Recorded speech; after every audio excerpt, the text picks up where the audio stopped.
نحمدہ و نصلی علی رسول الکریم اما بعد اعوذ باللہ من الشیطان الرجیم بسم اللہ الرحمن الرحیم فاصبر لحکم ربک ولا تکن کصاحب الحوت اذ نادی وہو مکظوم لولا ان تدارکہ نعمۃ من ربہ لنبذ بالعراء وہو مذموم فاجتباہ ربہ فجعلہ من الصالحین وإن يكاد الذین کفروا لیزلقونک بأبصارہم لما سمعوا الذکر ویقولون انہ لمجنون وما هو الا ذکر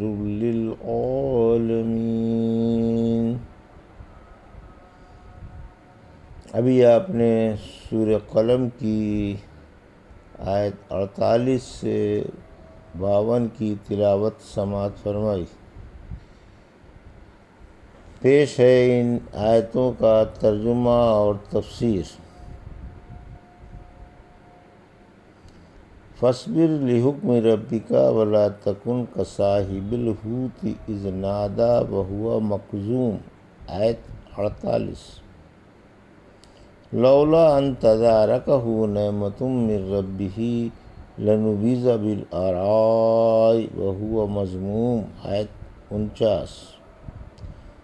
فاجتباہ ربہ فجعلہ من الصالحین، آیت 50۔ وَإِن يَكَادُ الَّذِينَ كَفَرُوا لِيُزْلِقُونَكَ بِأَبْصَارِهِمْ لَمَّا سَمِعُوا الذِّكْرَ وَيَقُولُونَ إِنَّهُ لَمَجْنُونٌ، آیت 51۔ وَمَا هُوَ إِلَّا ذِكْرٌ لِلْعَالَمِينَ، آیت 52۔ ترجمہ: آپ اپنے رب کے حکم پر صبر کریں اور مچھلی والے نبی کی طرح نہ ہوں جب انہوں نے حالت کرب میں رب کو پکارا۔ اگر انہیں ان کے رب کا احسان نہ پا لیتا تو واقعی وہ برے حالوں ایک کھلے میدان میں ڈال دیے جاتے۔ آخر ان کے رب نے انہیں چنا اور انہیں نیکوں میں سے بنا دیا۔ بلا شبہ ان کافروں کی آرزو ہے کہ آپ کو اپنی تیز نگاہوں سے پھسلا دیں۔ یہ جب کبھی قرآن سنتے ہیں تو کہتے ہیں یقیناً یہ دیوانہ ہے، حالانکہ قرآن تمام دنیا کے لیے نصیحت ہے۔ یہ تھا ترجمہ سورہ قلم کی آیت 48 سے 52 کا تفسیر۔ آیت 48-49۔ اے رحمت عالم صلی اللہ علیہ وسلم، آپ قوم کی ایذا پر ان کے جھٹلانے پر صبر سے کام لیں۔ وہ وقت جلد آ رہا ہے جب آپ کا اور آپ کے ساتھیوں کا انجام بخیر ہوگا، دنیا میں بھی غلبہ ہوگا اور آخرت میں بھی سدا بہار نعمتیں اور نہ ختم ہونے والی راحتیں ملیں گی۔ آپ مچھلی والے نبی کی طرح عذاب میں جلدی نہ کریں اور رب کے حکم کا انتظار کریں۔ مچھلی والے نبی کا واقعہ۔ مچھلی والے نبی سے مراد حضرت یونس علیہ السلام ہے کہ آپ اپنی قوم سے ناراض ہو کر نکل کھڑے ہوئے تھے۔ پھر جو ہونا تھا وہ ہوا، یعنی کشتی پر سوار ہوئے، کشتی بھور میں آئی۔ لوگوں نے کہا کوئی شخص مالک کا نافرمان ہے۔ انہوں نے کہا میں ہی ہوں۔ بار بار قرعہ ڈالنے پر آپ ہی کا نام نکلا۔ آخر کار کشتی والوں نے بادل نخواستہ آپ کو سمندر میں ڈال دیا۔ ایک مچھلی آپ کو نگل کر سمندر کی تہہ میں جا بیٹھی۔ آپ نے وہاں بھی سمندر کو اور سمندر کی مچھلیوں کو اللہ کی پاکی بیان کرتے ہوئے پایا اور پکار اٹھے، لا الہ الا انت سبحانک انی کنت من الظالمین۔ سورہ انبیاء آیت 48، آیت 87۔ اے اللہ تیرے سوا کوئی معبود نہیں، تو ہر قسم کے شرک سے پاک ہے، میں ہی گنہگار ہوں۔ آخر اللہ نے دعا قبول فرمائی اور انہیں مچھلی کے پیٹ سے نجات بخشی۔ سورہ انبیاء کی آیت 88 میں فرمایا ہم نے ان کی دعا قبول کر لی اور انہیں غم سے چھڑا دیا، اسی طرح ہم ایمان والوں کو نجات دیتے ہیں۔ سورہ صافات کی آیت 143 144 فرمایا اگر وہ اللہ کی پاکی بیان نہ کرتے تو اس کے پیٹ میں قیامت تک رہتے۔ یہاں فرمایا بے قراری کی حالت میں مغموم ہو کر انہوں نے یہ دعا مانگی تھی۔ یہ حدیث گزر چکی کہ جب حضرت یونس علیہ السلام نے لا الہ الا انت سبحانک انی کنت من الظالمین پڑھ کر دعا مانگی تو یہ کلمہ زبان سے نکلتے ہی عرش پر جا پہنچا۔ فرشتے بولے اے رب یہ کمزور آواز تو جانی پہچانی معلوم ہوتی ہے، جیسے کوئی غریب الوطن پکار رہا ہو۔ اللہ نے جواب دیا تم نے انہیں پہچانا نہیں؟ بولے نہیں۔ فرمایا یہ یونس ہیں۔ بولے یا اللہ یہ تو آپ کے وہ بندے ہیں جن کے نیک عمل کثرت سے لگاتار آسمانوں پر چڑھتے رہے اور ان کی دعائیں قبولیت کا شرف حاصل کرتی رہیں۔ فرمایا ہاں وہی ہیں۔ بولے کہ اے سب سے زیادہ مہربان مالک، آرام والی حالت سے نیک عملوں کی برکت سے انہیں اس مصیبت سے نجات عطا فرما۔ آخر کار مچھلی نے اللہ کے حکم سے انہیں ساحل پر اگل دیا۔ آیت 50، یعنی رب نے ان کی دعا کو شرف قبولیت بخشا اور انہیں نیکوں میں سے بنایا۔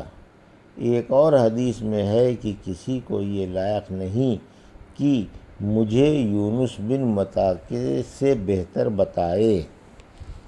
آیت 51، نظر کی تاثیر، یعنی کافر آپ سے بغض رکھتے ہیں، اسی وجہ سے آپ کو گھور گھور کر نظر لگانا چاہتے ہیں۔ اگر اللہ کی حمایت اور اس کی پناہ نہ ہو تو یہ آپ کو پھسلا دیں۔ معلوم ہوا کہ نظر کی تاثیر اور اس کا لگ جانا برحق ہے اور اللہ ہی کے حکم سے اثر ہوتا ہے۔ ایک حدیث میں ہے کہ نظر لگ جانے کے لیے جانوروں کے ڈسنے کے لیے اور نہ تھمنے والے خون کے لیے دم کیا جاتا ہے۔ رسول اللہ صلی اللہ علیہ وسلم حضرت حسن رضی اللہ عنہ اور حسین رضی اللہ عنہ پر یہ کلمے پڑھ کر دم کیا کرتے تھے۔ اعوذکما بکلمات اللہ التامۃ من کل شیطان وہامۃ ومن کل عین لامۃ وکل عین لامۃ۔ میں تم دونوں کے لیے اللہ کے مکمل کلموں کی ہر شیطان سے، ہر زہریلے جانور سے اور ہر لگ جانے والی نظر سے پناہ مانگتا ہوں۔ اور فرماتے تھے کہ اسی طرح حضرت ابراہیم علیہ السلام، حضرت اسماعیل علیہ السلام اور حضرت اسحاق علیہ السلام پر دم کیا کرتے تھے۔ رسول اللہ صلی اللہ علیہ وسلم جنوں اور انسانوں کی نظروں سے پناہ مانگا کرتے تھے۔ پھر جب موعظتین اتر آئیں تو آپ نے انہیں لے لیا اور باقی تمام چیزیں چھوڑ دیں۔ جنت جبرائیل علیہ السلام نے نبی صلی اللہ علیہ وسلم سے کہا کیا آپ بیمار ہیں؟ فرمایا ہاں۔ آخر انہوں نے یہ پڑھ کر دم کیا بسم اللہ ارقیک من کل شیء یؤذیک ومن شر کل نفس وعین واللہ یشفیک بسم اللہ ارقیک میں اللہ کا نام لے کر ہر اس چیز سے دم کرتا ہوں جو آپ کو ایذا پہنچائے، ہر نفس کی شرارت سے بھی اور نظر بد سے بھی۔ اللہ پاک آپ کو شفا عطا فرمائے، اسی کے نام سے آپ پر دم کرتا ہوں۔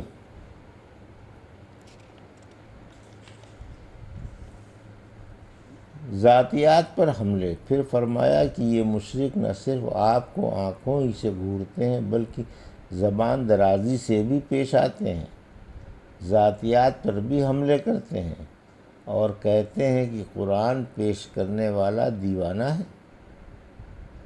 آیت 52۔ قرآن نصیحت ہے، یعنی قرآن دنیا کے لیے ایک نعمت عظمہ ہے اور نصیحت ہے، اور ناصح مشفق دیوانہ نہیں ہوا کرتا۔ الحمدللہ سورہ قلم کی تفسیر مکمل ہوئی۔ اللہ پاک قبول فرمائے، آمین۔